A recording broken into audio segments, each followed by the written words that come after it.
Laços de Amor Eterno, Parte 2, Capítulo 3. A vida de uma criança no mundo espiritual. Não se preocupe com o que as crianças irão fazer quando o céu as chamar de volta para casa.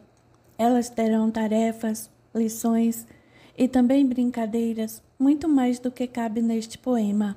Brian Gray. Uma alma nunca para de crescer e evoluir, seja qual for a forma de vida que assumir. Às vezes, a alma precisa passar muitos anos neste planeta para compreender sua natureza espiritual e precisará enfrentar vários desafios para conhecer a plenitude do seu ser. Em outras palavras, ela precisa ficar na Terra apenas um breve período para concluir suas lições e cumprir seu pacto com as almas que pertencem ao seu grupo. Como Kylie descreveu no capítulo anterior, quando as crianças passam para o mundo espiritual, a alma delas vai direto para um setor de magnífica luminosidade, onde existem prédios, parques, canais gloriosos e ambientes pitorescos, além de ser um lugar de intenso trabalho e aprendizagem para as almas. Ele oferece muito divertimento. Quando as crianças acordam em seu lar celestial, elas experimentam uma forte sensação de familiaridade, porque assim como todas as almas, elas já morreram e renasceram muitas vezes. Enquanto se restabelecem em seu agradável novo lar e reencontram seus professores, elas recebem a ajuda de outras crianças, de seus guias, de membros de sua família e de almas com quem compartilharam inúmeras vidas. Os bondosos e ternos espíritos ajudantes que no primeiro momento as conduziram para a luz permanecem com elas para ajudá-las a atravessar esse período de adaptação. Considerando que o vínculo entre pais e filhos é talvez o mais forte, é natural que uma criança possa ainda querer estar com seus pais terrestres. Como todas as almas recém-chegadas, as crianças podem ouvir as orações e os pensamentos de seus entes queridos ainda encarnados, e por isso os gritos de dor e tristeza talvez sejam bastante difíceis de serem suportados por elas. Como seus sentidos estão mais apurados, as crianças ficam extremamente vulneráveis à dor insuportável que seus pais terrestres estão sentindo, e isso as puxa em direção ao plano terrestre constantemente. O contraste entre o sofrimento de seus pais terrestres e os belos, felizes e alegres ambientes espirituais onde se encontram pode ser um pouco desorientador. Esse é o momento em que os guias e as famílias espirituais das crianças precisam agir. Primeiro, eles precisam ajudar essas crianças a se adaptarem ao seu novo lar. Depois é vital que as escoltem de volta à Terra para visitar seus pais. Isso pode parecer insuportável, mas não é. Dentro da alma de uma criança, na verdade, dentro de cada alma, existe a percepção e o conhecimento da sua ilimitada essência. Para que possa apreciar plenamente sua situação, a criança precisa transpor o vão que separa suas novas circunstâncias no mundo espiritual do amor que ela ainda recebe dos que ficaram na Terra. Como qualquer alma que tenta se comunicar com seus entes terrestres queridos, a criança usará vários meios para se conectar, algo que explicarei mais adiante. Basta dizer que muitas vezes vê espíritos ao lado de seus entes queridos tentando em vão confortá-los. Como os pais quase sempre estão vivendo um turbilhão de sentimentos que incluem choque, tristeza e perplexidade, a criança geralmente se sente perdida quando tenta fazer contato.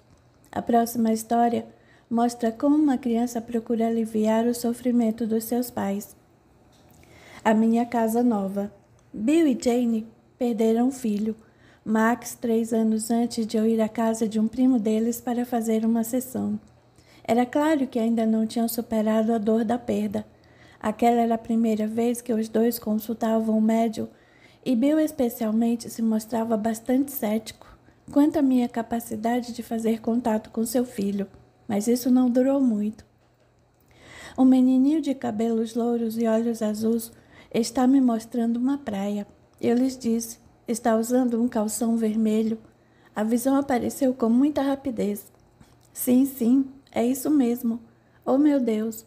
Jane exclamou olhando para Bill, que estava estupefato. Seu filho é um bom comunicador. Estou ouvindo os pensamentos dele bastante bem.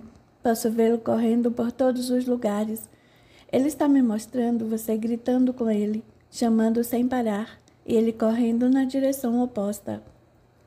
Sim, o tempo todo. Ele estava sempre fugindo de mim, disse Jane. Embora surpreso, o casal continuava ansioso. Fiz o máximo que podia para tranquilizá-los. À medida que outras informações chegavam, as dúvidas dos dois começaram a desaparecer. Max está me mostrando um calendário. Jane e Bill permaneceram em silêncio enquanto eu ouvia Max continuar. Vocês foram para a praia na primeira semana de agosto. Ele está dizendo que a irmã dele, a Millie, estava junto. Bill empalideceu de espanto. Sim, nós fomos de férias. Bill e Jane começaram a relaxar. Quando abriram suas energias para o que estava acontecendo, a comunicação com Max simplesmente fluiu e os pensamentos do menino invadiram minha mente. Expliquei ao casal o que estava acontecendo. É como se houvesse um filme passando pela minha mente. Consigo ver tudo o que o Max quer que eu veja. Agora ele está brincando na areia. Posso vê-lo despejar um balde de areia, como se estivesse construindo algum tipo de muro. Ele corre para a beira da água e pega areia molhada. Jane está lhe dizendo para não se afastar. Naquele momento, levantei a cabeça e vi os pais chorando. Confirmaram que os eventos tinham ocorrido exatamente daquela maneira. Max está dizendo que a última coisa que ele ouviu foi Jane chamar Millie. Estou vendo Millie correndo e você correndo atrás dela. De repente, uma onda enorme estoura em cima do Max e o arrasta para o fundo. Bill apertou a mão da esposa e eu parei por um momento. Ele lembra que não conseguia respirar e que as pessoas corriam na praia. Bill, eu consigo ver você nadando em direção a ele. Max pergunta por que você não percebeu que era tarde demais. Ele já tinha parado de respirar. O corpo dele bateu numa pedra enorme e ficou flutuando de barriga para baixo. Ele está dizendo, eu deveria ter tido mais cuidado. Eu deveria ter ouvido você, mamãe. Com os olhos cheios de lágrimas, Jane me interrompeu. Meu filho ficou com medo? Não, de maneira alguma. Ele está dizendo que se sentiu puxado para muito acima do seu corpo e que foi invadido por uma sensação de conforto. Está dizendo, eu vi uma luz enorme, redonda e dourada, cor de manteiga. Ao olhar para aquela luz, ele sentiu apenas amor. Eu só queria entrar na luz, ele está dizendo. Posso ver 3 seres se movendo em direção a Max nessa luz. Ele diz que reconheceu 2 deles, por causa dos retratos que estão em cima da sua cômoda. Um deles é um homem sem cabelos. Meu avô, Jane afirmou com um sorriso. Vejo uma mulher estendendo o braço e agarrando a mão dele. Ela tem profundos olhos azuis. Oh Deus, a minha mãe! Exclamou Jane. Pedi a ela que ajudasse o Max. Max então me mostrou outra pessoa. Deduzi pela roupa especial que ela estava vestindo que devia ser o guia do Max. Ele se parece com um capitão de navio, tem cabelos e barba brancos, está usando um terno branco, enfeitado com debrons dourados e um chapéu de capitão. Na realidade, ele se parece muito com o Papai Noel. O Max diz que sente amor por esse capitão Papai Noel. Bill interrompeu. Para onde eles levaram você, filho? Para onde você foi? Inclinei a cabeça para ouvir os pensamentos de Max. Ele está em frente a uma igreja enorme, parecida com uma catedral. Só que não é uma igreja, ele está dizendo. É um lugar onde todos se encontram. Parece uma sala grande. Agora ele está gritando. O Charlie está aqui. Quem é o Charlie? Jane riu e os dois responderam juntos. O cachorro dele. Max está dizendo que as pessoas foram muito gentis com ele. Ele está brincando com o Charlie e com as outras crianças no jardim. E o amigo dele está lá, aquele que foi atropelado. Ele está vendo Tommy, exclamou Jane. Em seguida, o tom da conversa mudou abruptamente. Max começou a citar várias coisas. Ele está me mostrando mais alguma coisa, Bill. O seu telefone celular parou de funcionar logo depois da morte do Max. Bill pensou por alguns instantes. Parou sim. Meu telefone não funcionou no dia seguinte. Liguei para a companhia, mas eles disseram que eu ainda tinha uma conexão. Max está dizendo: Era eu. Vocês viram as luzes acenderem e apagarem no quarto dele? Sim, várias vezes, Jane respondeu. Era o seu filho. Max está dizendo que veio visitá-los com os professores dele. Para que vocês saibam que ele está bem, não chore. Mamãe, não chore. Fico muito triste quando vejo você chorar. Ele quer que vocês saibam que ele está vivo e morando num lugar bonito. Max está dizendo: eu estou no céu. Está dizendo também que virá em sonho quando vocês estiverem com a mente aberta e não tomada pela tristeza.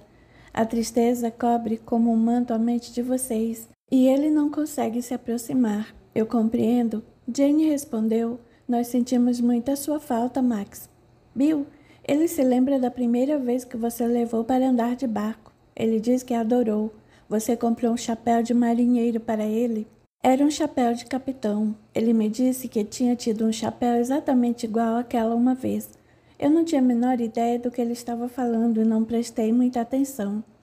Ele quer que vocês saibam que essa não foi a primeira vez que ele morreu no mar. Jane soltou um grito de surpresa. Porque ele nos deixou, Bill quis saber. Ele está dizendo que a alma dele já viveu muitas vidas no mar e que ele é sempre atraído para lá. Ele diz que veio para estar no mar outra vez. Ele não tinha medo do mar. Ele não quer que vocês sintam medo. Não sintam medo, ele está dizendo. Percebi uma sensação de alívio na Jane e no Bill, e a energia na sala pareceu muito mais leve. O que ele está fazendo agora? Perguntou Bill. Max está dizendo que lá do céu ele toma conta da irmã. Está prometendo, vou tomar conta dela. Jane quase começou a chorar. Ele está indo para a escola agora? O que você está estudando? Perguntou Bill. Max deu uma resposta inesquecível. Mamíferos marinhos. Quero compreender os padrões de seus pensamentos. Essas últimas palavras de Max me fizeram entender que ele era de fato uma alma sábia que tinha evoluído, que era muito mais amadurecido do que um menino de 10 anos. Quando deixei Jane e Bill, eles pareciam um pouco mais esperançosos. Senti que a bonita energia do filho tinha conseguido restaurar seus corações despedaçados e que eles teriam força para dar os passos necessários para seguir em frente. As escolas espirituais. Como Max revelou, quando as crianças entram na esfera celestial, elas continuam a estudar. No mundo espiritual, o processo educacional é muito mais abrangente do que na Terra. Por ser muito mais criativo, as matérias são planejadas para se adequarem perfeitamente à natureza espiritual, à inteligência, à criatividade, interesses e necessidades de cada alma. As escolas não possuem apenas professores que transmitem conhecimentos e ajudam as crianças a se desenvolverem, mas também professores especiais provenientes das esferas espirituais mais elevadas, que ensinam matérias mais avançadas. Esses professores especiais ajudam as almas que planejam tornar-se professores na Terra. As matérias abarcam todo um leque de possibilidades, desde a criatividade terrestre até conceitos espirituais. Por exemplo, além de aprender sobre os aspectos relacionados à composição musical e à instrumentação, o aluno aprende também como o lado emocional da música pode identificar a percepção e inspirar a imaginação. O mesmo acontece nas escolas, onde as artes de pintar, esculpir, projetar e desenhar são ensinadas. Lá, além de aprender o significado e o valor das cores e das formas, os alunos aprendem a criar da maneira mais estética e harmoniosa possível. Para os interessados em tecnologia, o processo educacional engloba tudo, da engenharia à tecnologia, da matemática à medicina. Os cientistas possuem laboratórios para fazer suas pesquisas. Muitas invenções e muitos conceitos científicos foram criados nessas escolas espirituais e passados para o plano terrestre por telepatia. Nas escolas espirituais, cada aluno, além de receber os conhecimentos necessários para expandir suas mais altas aspirações, recebe toda a atenção e incentivo para desenvolver suas habilidades e seus dons. As aulas são planejadas para se adequarem ao temperamento e nível de compreensão de cada um. Os alunos examinam situações que propiciam o desenvolvimento de um caráter positivo e de condutas altruístas.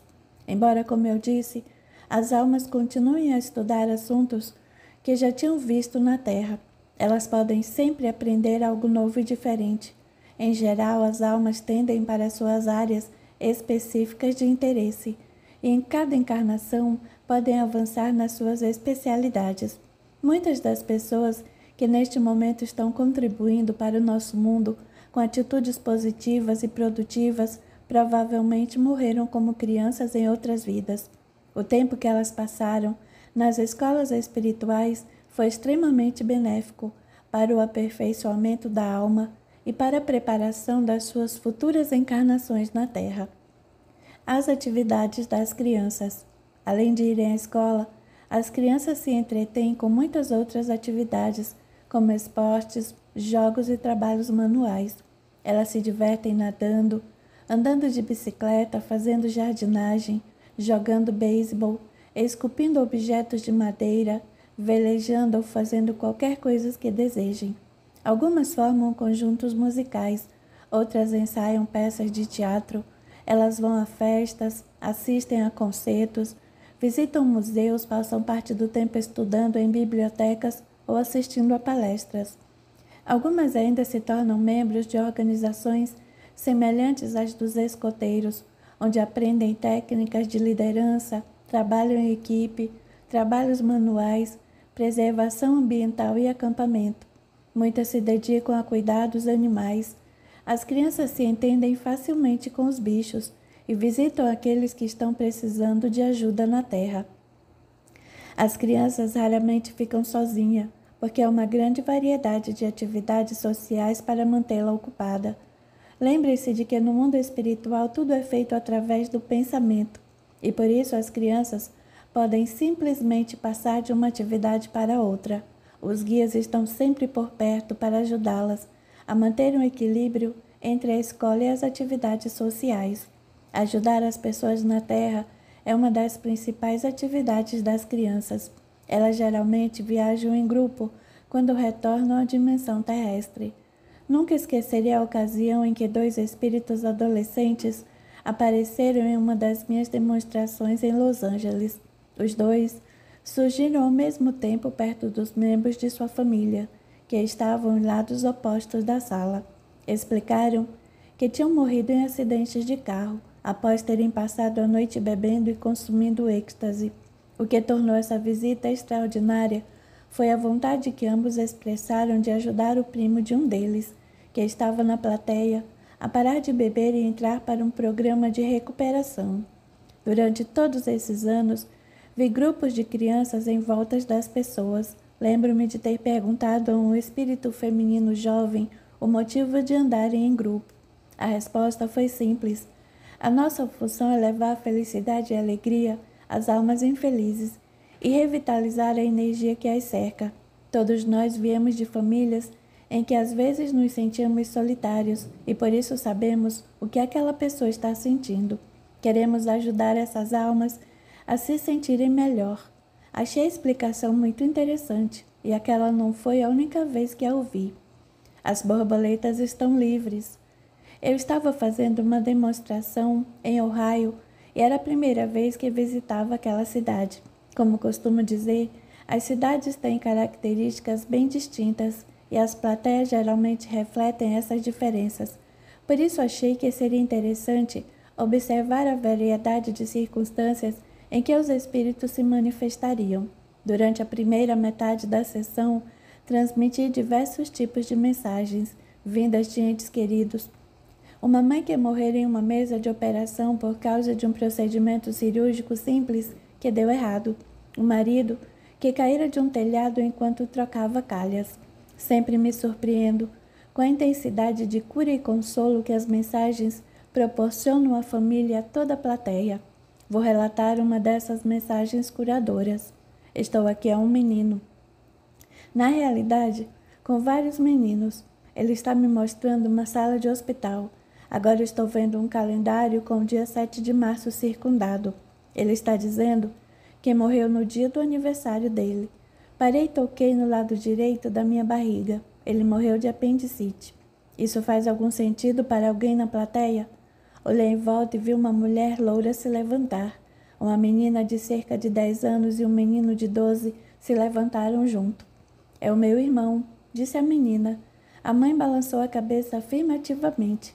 Ele está me dizendo que fazia 8 anos naquele dia, é isso mesmo? É, a mãe respondeu. Ele tinha comido bolo com sorvete na noite anterior e acordou reclamando de dor de barriga. Quem é Tim? Esse era o nome dele, Tim, informou o irmão. Ele quer que eu lhes diga que ele encontrou velhos Stebbins. Uau! Os três exclamaram ao mesmo tempo. A seguir, a irmã do Tim se virou e sussurrou algo no ouvido do irmão. Alguma outra coisa? Perguntei.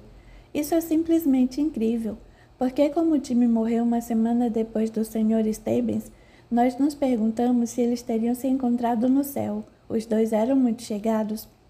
Tim está me mostrando borboletas presas a uma almofada e emolduradas como um quadro. Pareciam quase que a gente vê em uma sala de aula de ciências. Sim, sim, a mãe do Tim exclamou. O Sr. Stebbins deu sua coleção de borboletas para o time. Ele costumava contar histórias sobre a guerra do Vietnã para o time. O Sr. Stebbins ficou muito deprimido depois que a esposa morreu. Quem é Ellen? Ou Ellen? Perguntei. Era a esposa do Sr. Stebbins, respondeu a mãe do time. Eu podia ver o menino me mostrando uma cerimônia. Tim está me mostrando que parece ser uma festa de escoteiros. Vocês sabem alguma coisa sobre uma condecoração dos escoteiros? Toda a família deu um grito de surpresa. Eu podia ver Tim colocando o braço em torno dos ombros do irmão, que enxugava uma lágrima.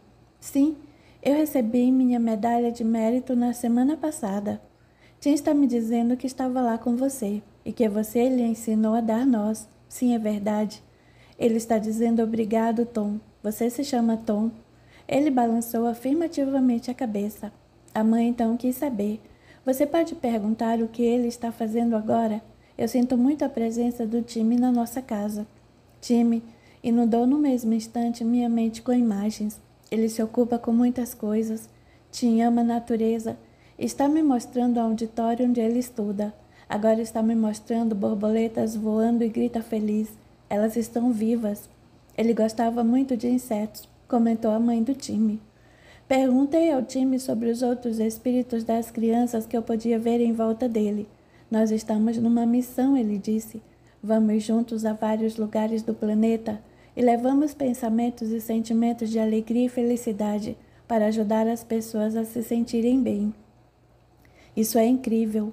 A irmã do time comentou, porque algumas semanas antes de ele morrer, nós estávamos conversando, e ele me mostrou seu atlas geográfico, dizendo que iria a todos aqueles lugares. Achei que ele estava delirando. Seu irmão é uma alma evoluída, como a maioria das crianças que morrem. É verdade, murmurou a mãe. Ele está dizendo que você tem uma coisa dele na sua bolsa. Abra a bolsa, mamãe, é o que ele diz. A mulher pegou a bolsa embaixo da cadeira. Quando abriu, uma coisa saiu voando. Parecia uma borboleta, mas podia ter sido uma mariposa. As pessoas que estavam perto gritaram espantadas. Isso é apenas o time mostrando que está aqui, eu disse. Ele é bem engraçadinho, não é? A revisão de vida e o conselho de anciãos. Ao chegar ao outro lado da vida, uma alma, seja de uma criança, de um adolescente ou de um adulto, se encontra com o que é comumente chamado de conselho de anciãos. São seres, guias evoluídos e mestres, que compreendem as características, os desejos e os dons de uma alma. Mesmo que as crianças não tenham passado muito tempo na Terra, o conselho revê com elas os dias de suas experiências terrestres. Os bebês e as crianças bem pequenas ficam em creches e se encontram com o conselho para rever e preparar seus próximos períodos de vida. Falarei mais sobre isso quando tratarmos dos preparativos para o retorno. É muito importante lembrar que, embora a personalidade mais recente da alma tenha sido a de uma criança, essa alma já participou de muitas vidas anteriores. De modo geral, apenas uma alma evoluída usa a breve vida de uma criança para o seu crescimento. O que importa é que nessa vinda essencial e planejada, a alma tenha conseguido atender às suas próprias necessidades especiais e à de seu grupo de almas. Nesse encontro com o conselho, a alma avalia suas experiências e seus progressos recentes. O objetivo é analisar sua vida. Ela fez aquilo que tinha se proposto a fazer? Terá cumprido seu contrato de alma? Um contrato de alma e um pacto de alma são coisas semelhantes. O que os distingue é o fato de um contrato de alma envolver um número menor de almas, 2 ou talvez 3, e de ser um acordo mais fechado. Assim como acontece com o pacto entre almas, todas elas precisam consentir em participar. Terá a alma aprendido suas lições sobre valores e amor, ou precisará ser retestada em outro período de vida? A revisão é metódica. Não há pressa, porque no mundo espiritual o tempo não existe. Quando a vida de uma criança está sendo avaliada, sempre se leva em consideração o fato de ela ter menos oportunidades para viver suas experiências e ainda não possuir uma personalidade formada. Mesmo assim, alguns espíritos precisam passar pela experiência do nascimento para propiciar às outras almas as vivências necessárias para o crescimento delas. O conselho também leva em consideração os serviços prestados pela alma. Terá ela proporcionado as oportunidades necessárias para as outras almas serem úteis? Terá ela também aprendido nessas oportunidades? Como tive formação católica, aprendi que haveria um dia do juízo final, quando seria decidido se eu iria para o céu ou para o inferno. Abandonei essas crenças ainda jovem e, através do meu trabalho, passei a compreender o significado do julgamento e revisão de vida. A revisão de vida é um processo educativo e esclarecedor. O único julgamento é aquele que nós mesmos fazemos, mas como estamos na luz do céu, esse julgamento é amenizado pela graça. A revisão de uma vida ocorre de várias maneiras. Algumas almas veem sua vida passar como se fosse um filme. Outras presenciam as cenas vividas como episódios de TV. Algumas, como imagens em 3 dimensões ou hologramas. Outras já conseguem ver sua vida inteira em uma grande visão panorâmica. Algumas contam que as cenas passam rapidamente, outras dizem que elas param e recomeçam, e outras afirmam que conseguem ver certos eventos com mais nitidez. Quando revemos nossa vida, não conseguimos mentir para nós mesmos, mas a revisão de uma vida não tem nada a ver com culpa ou castigo.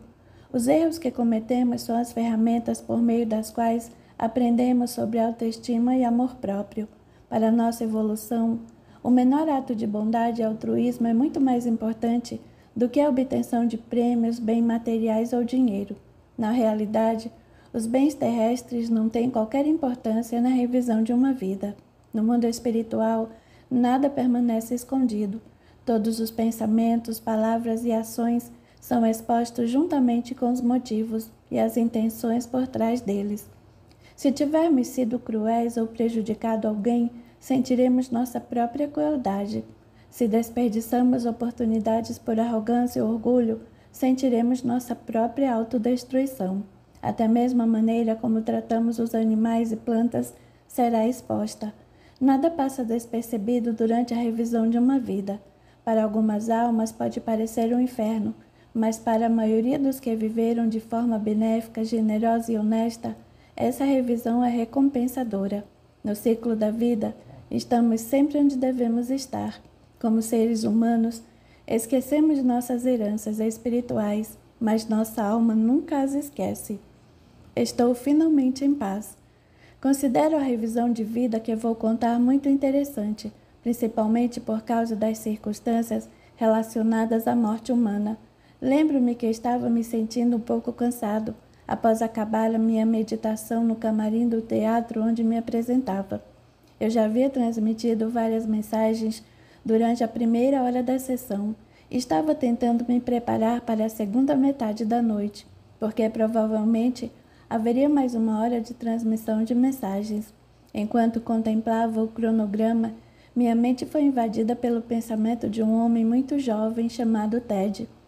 Como ele não parava de repetir seu nome, eu escrevi um pedaço de papel para não esquecer. Quando perguntei como fora sua morte, ele me mostrou uma corda. E continuou dizendo: Por favor, é importante que o Senhor fale para as pessoas sobre a minha morte. Isso ajudará não apenas a elas, mas a mim também, por favor. Respondi mentalmente. Tudo bem? Eu ajudarei assim que a sessão começar. Alguns minutos depois, eu estava de volta ao palco, esfregando as mãos e me preparando para integrar a mente com o mundo espiritual. Então pedi ao jovem que se apresentasse. Como podia ver inúmeros espíritos ao meu redor, competindo pela minha atenção, pedi aos meus guias para resolver aquela situação e deixar o Ted vir primeiro. Ele ficou na minha frente e colocou uma corda em volta do pescoço. Tenho aqui um homem muito jovem. Ele se chama Ted, tem cerca de 18 ou 19 anos. Ele se enforcou, aparentemente em algum tipo de escada de emergência. É magro e usa óculos. De repente ouvi gritos vindo de um casal na plateia. Oh, é nosso filho! Olhei em direção às vozes e um dos ajudantes correu para a mulher e lhe entregou um microfone. É o meu menino, Ted. O casal levantou-se tremendo. A senhora tirou uma fotografia da bolsa. O rapaz na foto de fato se parecia com o espírito que estava diante de mim. Ele está me dizendo que zombavam muito dele e que o perseguiam. Quem é o Kane? Perguntei. Os pais gaguejaram ao responder. É o rapaz que deu uma surra nele. O Ted está me mostrando uma tela de computador. Você sabe alguma coisa sobre o Kane e os e-mails? A mãe começou a chorar e o pai respondeu. Sim, o Kane escreveu e-mails horríveis para o Ted, com cópia para todo mundo na escola. Ele acusou nosso menino de ter dado em cima dele. Fiquei chocado e perturbado, pensando em quão horrível era aquele ato. Eu não podia deixar de sentir pena de Ted. Disse-lhe isso em pensamento. Ele era um jovem muito decente, o que tornara sua morte ainda mais terrível. Ele está me pedindo para dizer os nomes, Ed e Darla. São os nossos nomes, disse o pai. Ele queria ser professor. Não paro de vê-lo ensinando os outros vestindo o jaleco branco. Sim, ele queria se formar em química e ensinar em uma faculdade. Ed respondeu. A seguir, Ted encheu minha cabeça com uma imagem incrível que compartilhei com a plateia. Seu filho está sentado em uma sala de reuniões ou de conferências. A impressão que tenho é de que ele está conversando com membros da faculdade e me dizendo que são seus guias, conversam sobre o plano de vida dele. Ted está dizendo que, embora vocês possam não compreender isso, havia um propósito na morte dele. A alma vai e volta por muitos motivos. Às vezes morremos jovens, às vezes velhos. Alguns partem devido a doenças, acidentes e causas naturais. Outros se suicidam. Seu filho está me dizendo que no lugar onde se encontra, agora só recebeu amor e que todos nós nascemos para a felicidade de alguém. Ele não culpa ninguém pela morte dele. Ela fazia parte do seu plano de alma. Ted está me dizendo que já tinha sido ridicularizado em vidas anteriores e que ele sempre permitia que isso o derrubasse. Durante a revisão de vida, ele pôde rememorar as ocasiões em que teve a oportunidade de amar a si mesmo e de mudar o padrão usual de sua alma, mas não o fez. Um silêncio profundo reinava no auditório, mas ele era um bom menino, afirmou Darla. Naquele instante, surgiu em minha mente uma imagem bem nítida. Olhei para os pais de Ted e perguntei. Ele participou de alguma competição no ensino médio? Sim, respondeu Darla, e venceu a competição. Ele foi o campeão das 5 divisões. Ele está me dizendo que ganhou muitas medalhas e troféus por diversas coisas. Os pais balançaram a cabeça afirmativamente. Essas vitórias foram oportunidades para ele reconhecer suas habilidades, mas ele não conseguia ver o seu próprio valor. Os olhos dos pais estavam cheios de lágrimas. Ele quer que eu lhes diga que não foi punido por ter se matado, que não foi para o inferno. Ele precisa aprender a lidar com essa característica de sua alma. Ele terá outra oportunidade para aprender a ter autoestima. Ted está dizendo, os meus guias estão me ajudando. Nós amamos você, filho.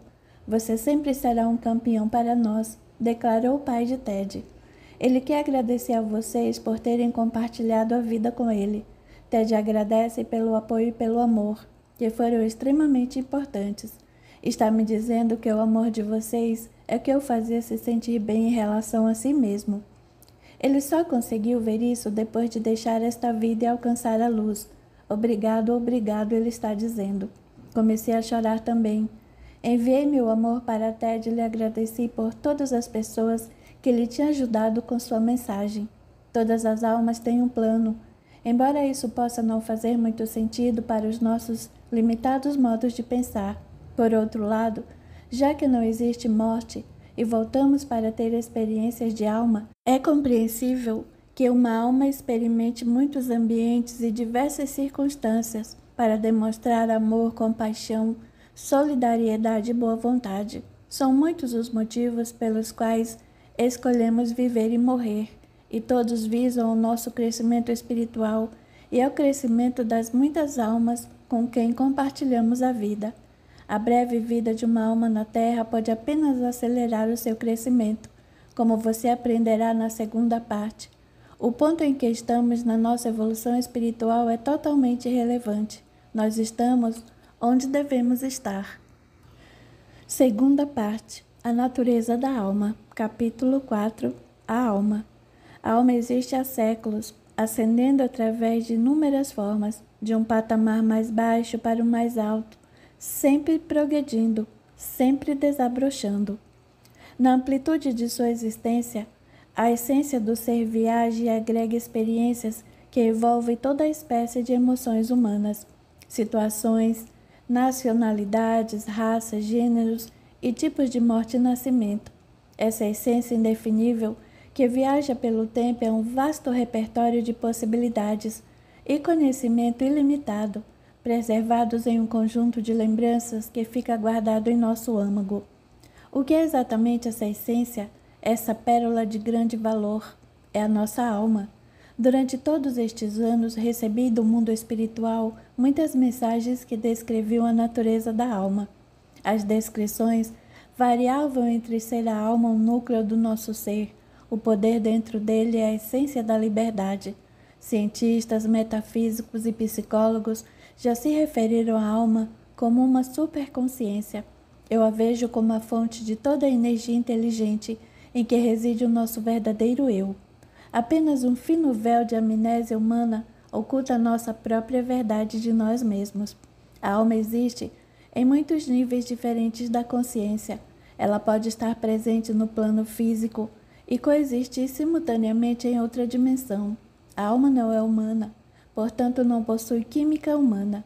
No entanto, ela é caracterizada por um acúmulo de vidas humanas. A alma está sempre evoluindo, crescendo e se expandindo de acordo com as escolhas que fazemos ao nos depararmos com certas situações. Alma e espírito são coisas diferentes, são conceitos claramente distintos. O espírito é a contrapartida etérea do corpo físico, nosso corpo etéreo, enquanto a alma abrange toda a nossa essência. O poder espiritual emana da alma. Quando temos consciência da alma, transpomos as impressões dos 5 sentidos e conhecemos a verdadeira autoestima. Por conseguinte, descobrimos o poder da nossa alma. Este poder confere inspiração, beleza, paz, alegria e harmonia a todos os momentos da vida. Quando comecei a me desenvolver como médium, pedi ao mundo espiritual que me mostrasse uma alma. A resposta veio quase que inesperadamente, como um raio de luz. Uma noite, ao pisar em um palco esperando ver a costumeira imagem de auras quando olhasse para a plateia, tive uma agradável surpresa. O mundo espiritual me permitiu ver cada pessoa da plateia, a partir de seu nível específico de alma. Acima da cabeça de cada um havia um matiz de cor de efervescência sobrenatural, que percebi ser a alma do indivíduo. Era uma visão muito diferente das auras que eu estava acostumado a ver. Eu a descrevo simplesmente como um mar de diamantes. Tal como diamantes, algumas almas brilhavam muito, enquanto outras eram um pouco carentes de brilho. Essa falta de brilho só podia ter como origem os medos e as limitações que as pessoas impõem a si mesmas a partir de crenças errôneas. Para me certificar de que o mundo espiritual tinha me dado esse vislumbre da alma, fiz um teste com a plateia. Guiei as pessoas através de uma meditação, pedindo-lhes que tomassem contato com a inspiradora e dinâmica alma que havia em cada uma delas. Esperei para ver se haveria alguma mudança nos diamantes e foi fantástico testemunhar a diferença ocorrida entre o início e o fim da meditação.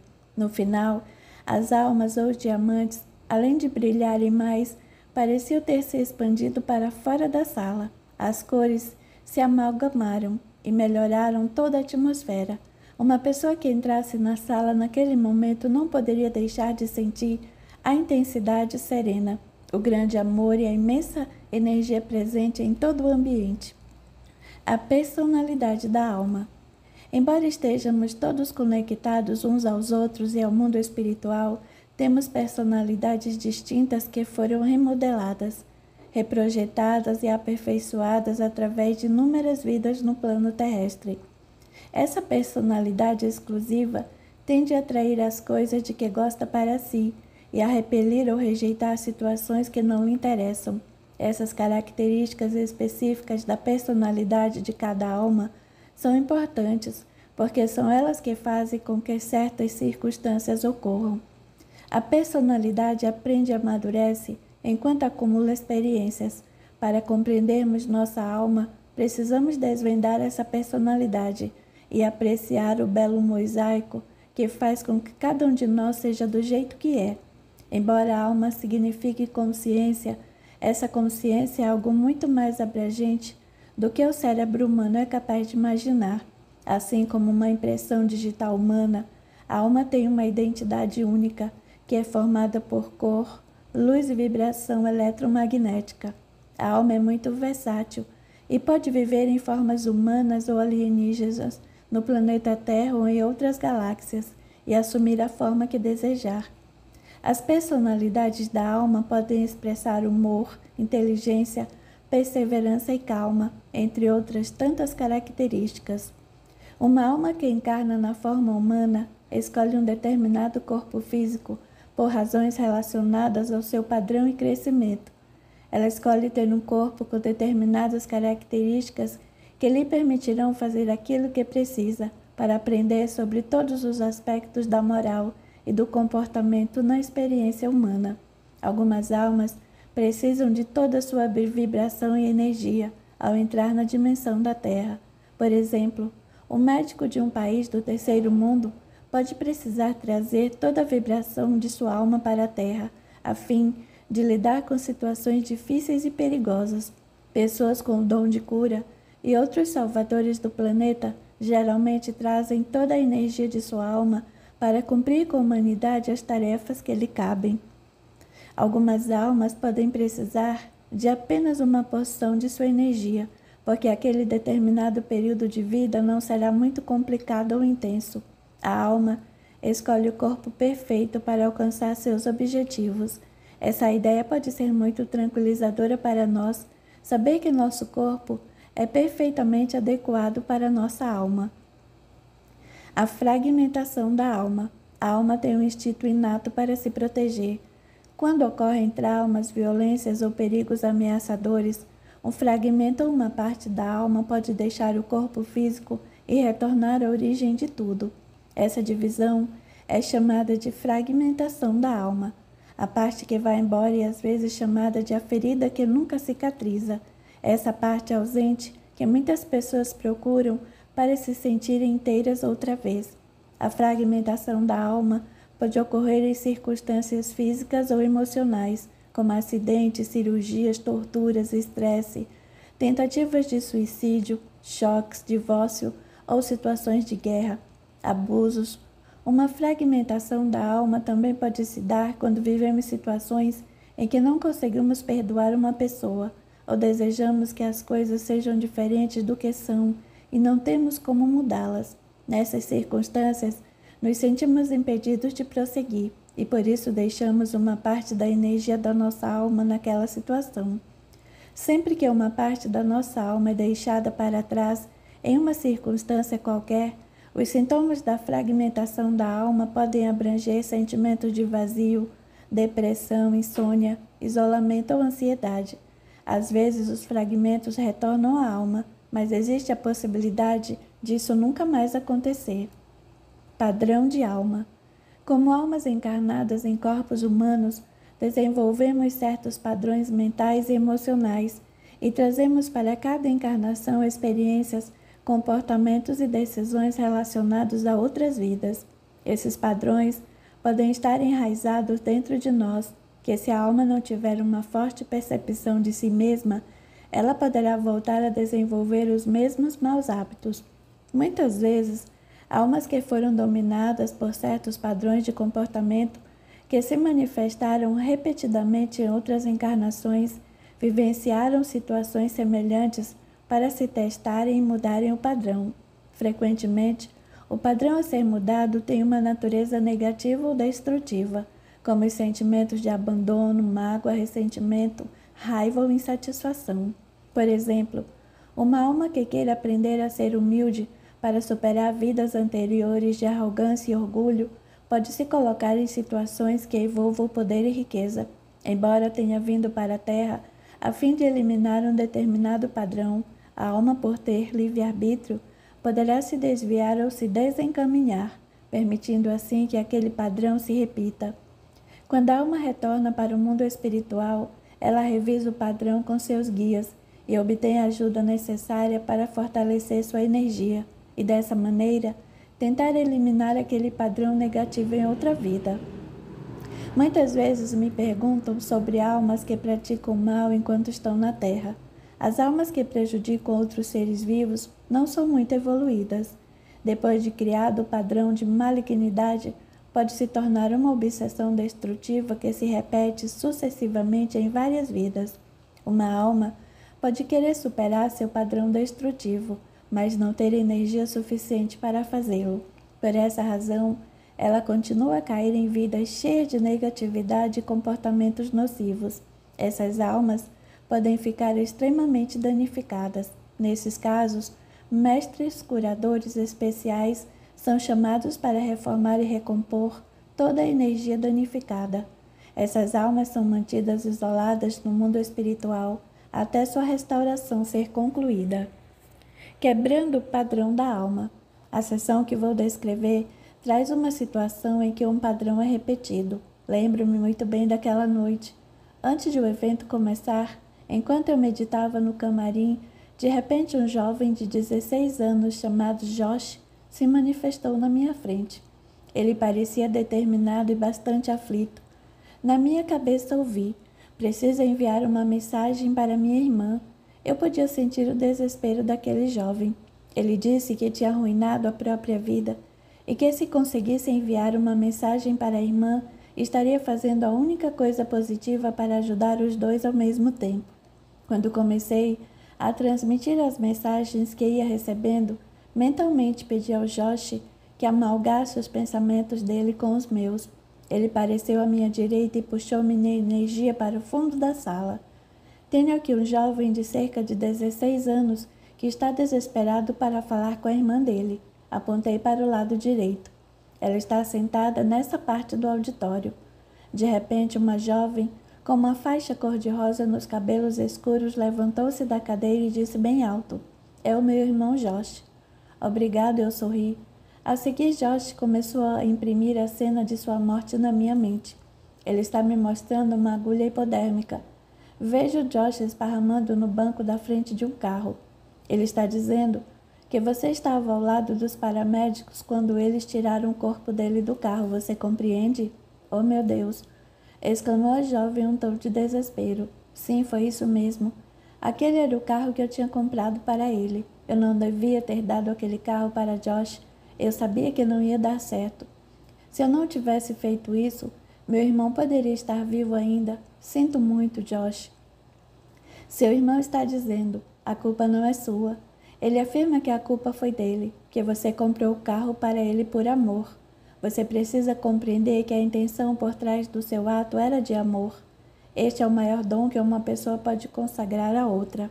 Ela balançou a cabeça afirmativamente. Sim, eu sei. Lágrimas corriam pelo seu rosto. Eu tinha de tomar conta dele. A seguir, Josh fez uma coisa que poucas vezes eu vivenciei durante todos esses anos de trabalho. A melhor maneira de descrever o que aconteceu é simplesmente dizer que ele me levou para ver a jornada de sua alma, que eu vivenciei na minha mente. Presenciei e senti coisas como se fosse ele.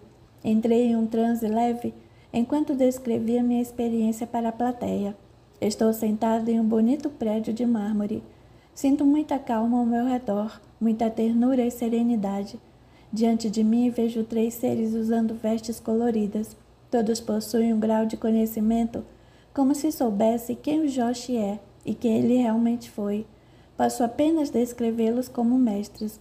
Ao olhar nos olhos dele, vejo imediatamente a vida que o Josh viveu e que ele era como alma.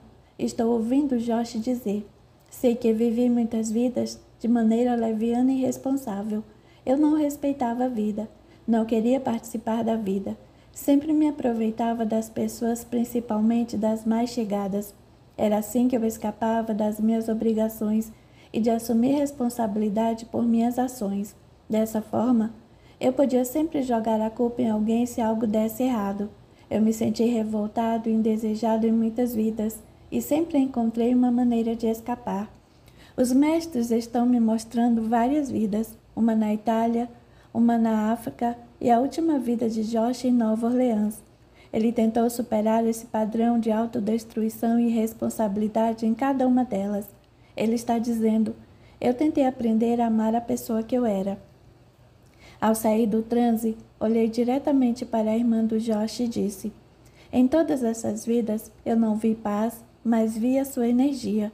Uma vez como irmão gêmeo dele, em outra como tio e em uma terceira como filha. Ele está dizendo: você sempre tentou me salvar de mim mesmo. Vocês 2 decidiram voltar juntos para um poder ensinar o outro. O seu irmão para aprender a ser responsável e você para aprender a não assumir os problemas dele. Você precisa deixar de se sentir culpada. Esse é o seu padrão. De repente, Josh começou a se mostrar várias cenas de morte de suas vidas anteriores. Esse jovem está me mostrando suas vidas problemáticas. Em uma ele sangrou até a morte numa sarjeta. Em outra bebeu até morrer. Ele também sucumbiu numa sala para fumantes de ópio na China, 2 séculos atrás. Eu disse à irmã dele: você era amante dele naquela vida e também não conseguiu salvá-lo. A irmã de Josh começou a se acalmar. Nesta última vida ele morreu de overdose. Você consegue ver o padrão dele? Ela balançou afirmativamente a cabeça. Ele diz que está se esforçando para quebrar esse padrão. Ele quer agradecer a você por ter sempre estado ao lado dele, por ter tomado conta dele nessas vidas. Ele a estará orientando lá do céu. Obrigada, disse ela. No momento em que a plateia começou a aplaudir, Josh me enviou um pensamento de gratidão. Eu sei que aquele ato de amor dele por sua irmã era o passo que ele precisava dar para deixar de se sentir indigno. Ele estava a caminho de quebrar um padrão de alma que já tinha durado muito tempo. Eu sabia também que os guias de Josh estavam ajudando a reintegrar a energia da alma dele para torná-la um todo. Ele deixou o auditório envolto em uma luz cintilante. Grupos de almas, famílias de almas e almas consortes. Como mostra a história de Josh, nossas almas já viveram em muitos lugares, muitas épocas e muitas situações com as mesmas pessoas. Chamamos de grupos de almas essa comunidade de almas que passam juntas por inúmeras vidas. Esse grupo é composto por almas que compartilham a mesma frequência eletromagnética. Como diz o ditado, cada ovelha com a sua parelha. Um grupo de almas trabalha em um determinado tema para alcançar uma evolução espiritual. O exemplo perfeito é o das almas que estão hoje reunidas na Terra para inventar novas tecnologias.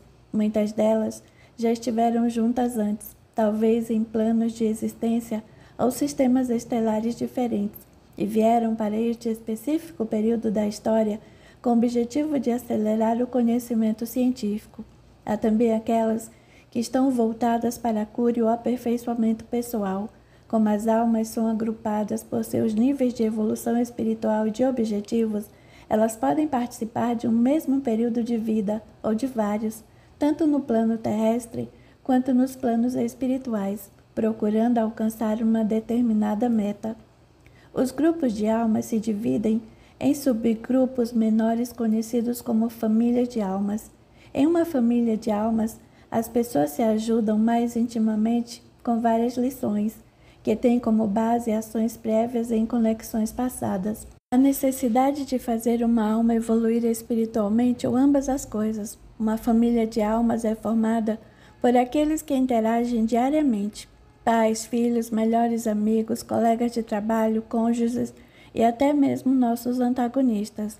Essas almas podem participar das nossas vidas por um breve período de tempo ou permanecer conosco durante todo o correr de nossas existências. Enquanto escrevo, está em andamento o resgate de 33 mineiros no Chile. Que ótimo exemplo de família de espíritos e de grupo de almas, presos a 800 metros de profundidade. Esses homens conseguiram sobreviver em condições inimagináveis por cerca de 2 meses. Enquanto viviam aquela situação extrema, pessoas que ele não conheciam, mas que faziam parte de seu grupo de almas, foram ajudá-los, elaborando um plano para salvá-los. Os 33 mineiros levaram para o mundo uma poderosa mensagem de paciência, apoio mútuo e confiança. Esse evento não foi um puro acidente, mas um despertar espiritual para o planeta. Aconteceram ao mesmo tempo tantas coisas, em diversos níveis e dimensões, que tenho certeza que os efeitos positivos de longo alcance só ficarão mais claros com o passar do tempo. As nossas almas consortes fazem parte da nossa família de almas. Acredito que cada um de nós tem muitas almas consortes, e não apenas uma, e que elas já compartilharam relacionamentos especiais conosco em várias encarnações. As almas consortes geralmente sentem uma forte atração quando se encontram. Há uma sensação de familiaridade imediatamente reconhecível. Elas compartilham uma memória de alma e têm valores, interesses, gostos e aversões similares. Em geral, unem forças para influenciar e ajudar uma pessoa ou lhe ensinar uma importante lição de alma, talvez uma lição que ela venha tentando aprender há muitas vidas e que tenha chegado a um momento decisivo. As almas consortes podem também nos causar sofrimentos e problemas, porque concordaram em assumir papéis de antagonistas para podermos crescer na autoestima. Lembre-se também de que após partirem desse período de vida, as almas consortes continuarão a trabalhar com você nos planos espirituais. Ao encerrarem o trabalho que se propuseram fazer, isso pode levar muitos séculos e centenas de vidas, o grupo de almas se dispersa e seus membros podem formar novos grupos para alcançar um novo objetivo. Se alguns membros daquele grupo já tiveram adquirido um elevado nível de conhecimento, eles poderão ir para planos espirituais mais elevados, onde continuarão a aprender e a crescer. O presente de Ellie. A seção seguinte mostra como as famílias de espíritos e as almas consortes sempre se ajudam.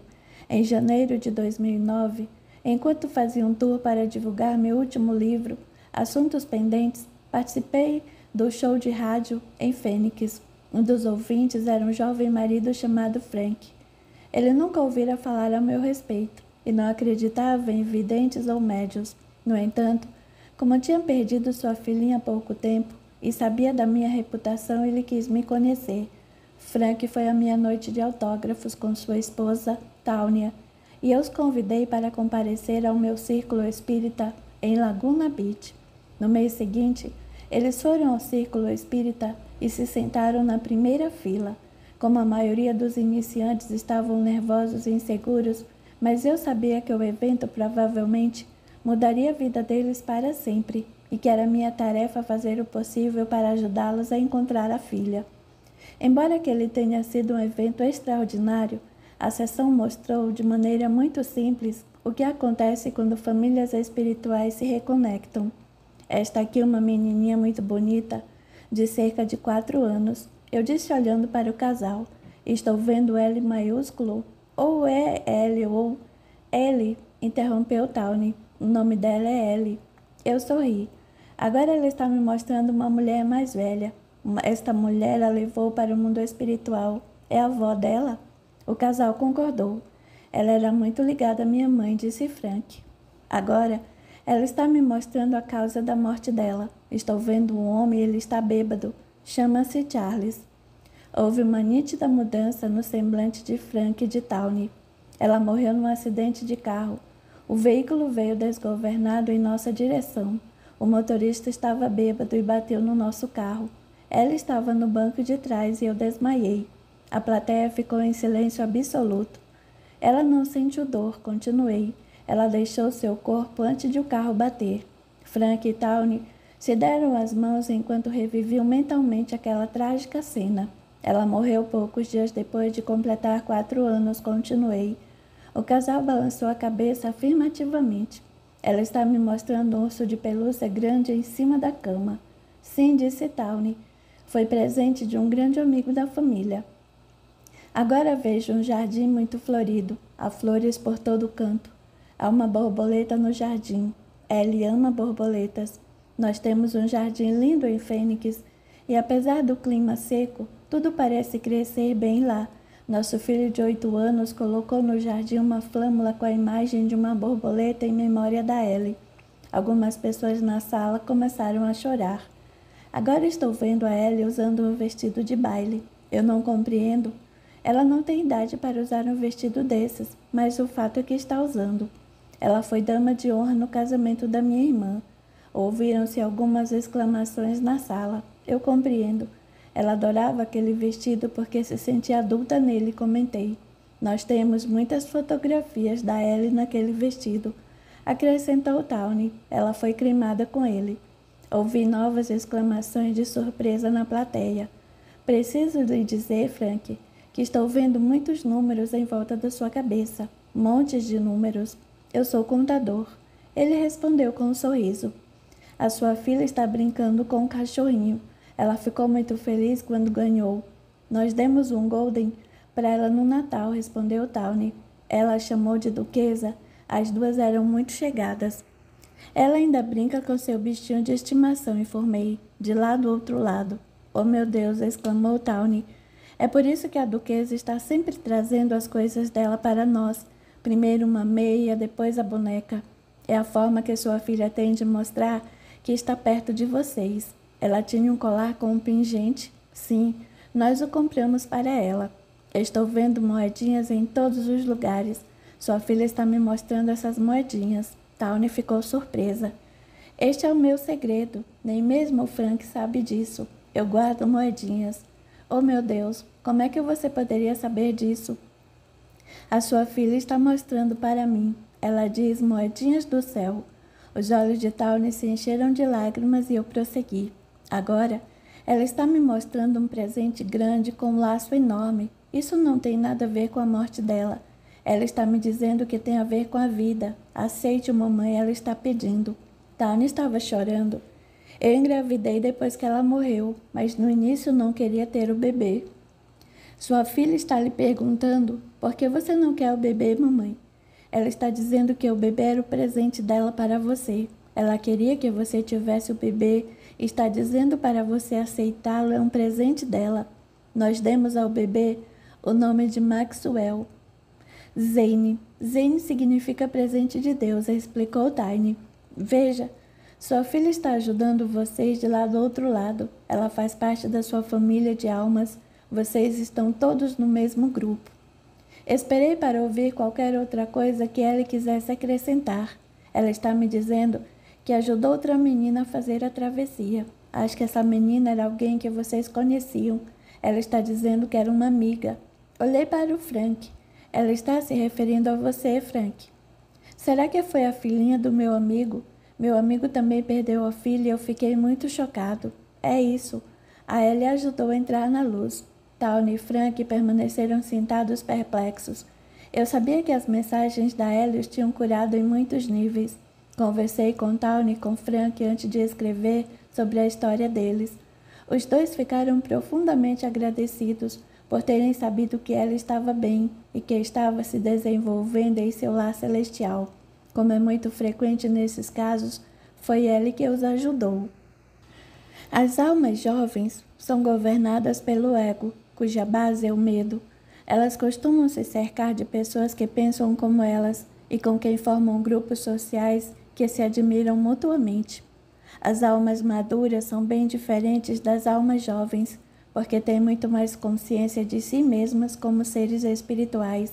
Estão muito mais envolvidas emocionalmente com a vida, com as pessoas e com as situações. Elas têm valores e qualidades abrangentes e geralmente são abnegadas e altruístas em suas necessidades e desejos. Os bens materiais não governam suas vidas. Essas almas têm verdadeira consideração pela vida, seja ela humana, animal ou vegetal. Diferentemente das almas jovens, as almas maduras costumam ver a vida sobre outra perspectiva. As almas maduras administram suas responsabilidades e se preocupam com o impacto que suas ações terão em outras vidas. Parece haver muito mais criatividade nesse nível de percepção, ou seja, as almas maduras têm condições de manifestar sua emotividade de maneira artística e criativa para o mundo inteiro apreciar. São elas que estimulam as almas mais jovens a questionar seus motivos e suas crenças. Sua função é ajudar as almas iniciantes a aprender a controlar o ego, a expressar sinceridade, a amar e apoiar os outros. As almas antigas são as mais desenvolvidas. Todos já ouvimos alguém se referir a outra pessoa, sobretudo a uma criança, como uma alma antiga. A partir das minhas observações, posso dizer que as crianças que morrem ainda pequenas são quase sempre almas antigas. Eu vejo as almas antigas como a de pessoas amadurecidas, e a idade nada tem a ver com a maturidade da alma, que já aprenderam as questões fundamentais da vida. São almas pacientes, conseguem fluir com tudo o que a vida coloca em seus caminhos, são bondosas e compreensivas ao extremo, e entendem completamente as dificuldades dos outros. As almas antigas são uma espécie rara neste planeta, porque elas vivem para fortalecer os valores humanos. De modo geral, não são pessoas ricas nem famosas, mas em sua maioria são professores de vida, pessoas com o dom da cura ou trabalhadores iluminados que têm como meta fazer com que o nosso mundo se torne um lugar melhor. Algumas almas antigas trabalham em organizações que salvam crianças famintas e vítimas de maus tratos, e outras, como Madre Teresa de Calcutá, são pessoas abnegadas que se dedicam aos desamparados e enfermos. As almas antigas sabem que sua missão na Terra é servir e levar o conhecimento que possuem a todos. Por causa de seus níveis de percepção, elas acompanham muito bem o ritmo da vida. No plano espiritual, elas geralmente têm muitos guias que orientam e inspiram seu trabalho na Terra e mantêm um nível de integridade pessoal que todos gostaríamos de possuir. Embora mais desenvolvidas, as almas antigas ainda têm algo a aprender no plano físico, caso contrário não se reencarnariam. Embora um guia mestre do plano espiritual raramente retorne à Terra para instruir as massas, isso já aconteceu. Os anjos da Terra são almas radiantes. Eu já percebi que muitas crianças que voltam à Terra para viver apenas curtos períodos de tempo não são apenas almas antigas, mas também anjos da Terra. Estão aqui para irradiar sua luz para os outros. Em níveis de inteligência, criatividade e interação pessoal, essas crianças estão muito além dos anos que passam na Terra. Elas tendem a atrair pessoas por causa de sua luz. Ela era um desses seres, o exemplo perfeito de um anjo caminhando na Terra. Muitos anjos da Terra passam a maior parte do tempo nos planos espirituais mais elevados. Eles só vêm ao nosso plano terrestre para ajudar alguém que pertence ao seu grupo de almas. Embora façam parte da experiência humana, eles geralmente sentem uma opressiva sensação de não pertencer a este ambiente. Além de terem as características de uma alma antiga, os anjos da Terra são muito esclarecidos e compreensivos ao lidar com os outros. Consigo sempre distinguir os anjos da Terra quando olho em seus olhos, porque eles têm o olhar profundo e hipnótico de quem já viveu vidas como seres extraterrestres ou estelares, ou como membros de civilizações mais avançadas. Vou para casa. Não gosto nem um pouco de viajar de avião. No início da minha carreira era mais fácil, mas agora, depois de ter voado ao redor do mundo muitas vezes, e talvez por causa de minha natureza sensitiva, eu me sinto extremamente desconfortável quando me vejo preso dentro daquele tubo de metal por qualquer período de tempo. Recentemente, passei um fim de semana dando palestras no Omega Institute em Nova York. Minha amiga Lorena estava me levando para o aeroporto de Nova York, onde eu pegaria um voo de volta para casa. Com o trânsito pesado, manifestei minha preocupação. Ao notar como eu estava aflito, Lorna disse que precisávamos pedir aos nossos anjos que abrissem o caminho. Aceitei o conselho e, em silêncio, enviei um pensamento. Por favor, amigos, envie um anjo para abrir o caminho porque estou muito nervoso. Assim que Lorna me deixou no aeroporto, corri pelo terminal, extremamente ansioso, tentando encontrar o balcão certo para fazer o check-in. Quando vi que tinha apenas 40 minutos para pegar o voo, comecei a me desesperar. Finalmente cheguei ao balcão, mas a atendente foi lenta e jogou minha mala na esteira de maneira displicente. Tive a premonição de que algo ia dar errado com a mala. Corri para a fila de controle de segurança e lá chegando, me assustei com o tamanho dela. Naquele momento, fiquei histérico, convencido de que ia perder o voo. De repente, um jovem que estava na minha frente virou-se e perguntou: "Você está indo para Orange County?" Quando respondi que sim, ele me tranquilizou. Eu também. "Não se preocupe, nós vamos conseguir pegar o voo. Faço isso todas as semanas. Você conseguirá, eu garanto." Ao olhar para a aura dele, vi um grande círculo de luz dourada envolvendo e pensei que devia ser o anjo que eu tinha pedido. De repente, a fila começou a andar rapidamente e durante o percurso conversamos sobre tudo, de viagens à culinária. Quando nos dirigíamos para o portão de embarque, ele perguntou: "E o que você faz?" "Escrevo livros", respondi. Nunca digo que sou um médium, porque inevitavelmente a próxima pergunta é: "Tem alguém ao meu lado?" "Qual é o seu nome?" perguntei. "Phil", ele respondeu. "E o que é que você faz?" "Sou representante de vendas de uma empresa farmacêutica." Pensei que aquilo fazia sentido. Ele vende remédios que ajudam a curar pessoas. "Que tipo de livros você escreve?" ele perguntou. Rapidamente dei a minha resposta usual: espiritualidade, livros sobre desenvolvimento pessoal. Ele sorriu e deu uma resposta inesperada: "Obrigado por fazer isso. O mundo precisa muito desse tipo de informação." A caminho do portão, parei no banheiro. "Vejo você no avião." 10 minutos depois, quando cheguei na minha cadeira, imagine que estava sentado ao meu lado. Phil e eu continuamos a conversar durante toda a viagem. "Existem anjos da terra na sua vida?" "Tenho certeza de que se você chamá-los, eles aparecerão." Portanto, sabendo que somos almas e que as crianças que morrem são almas antigas, o que devemos aprender com a morte delas? Falarei sobre as razões para a vida e a morte no próximo capítulo sobre lições de alma.